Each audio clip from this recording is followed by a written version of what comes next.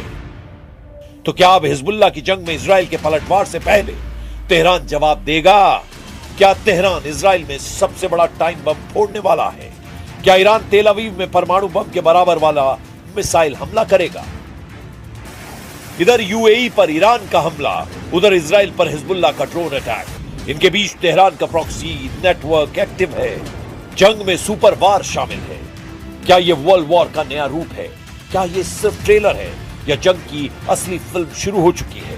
और सबसे बड़ा सवाल, क्या नेतन्याहू की सेना इस बार संभाल पाएगी या मिडिल ईस्ट में ताकत का संतुलन बदलने वाला है? ड्रोन बनाम इजराइल का डिफेंस कौन जीतेगा? यूएई से इजराइल तक आग फैल चुकी है। जंग नहीं, ये गेम है पावर का। अब फैसला मैदान में होगा या आसमान में।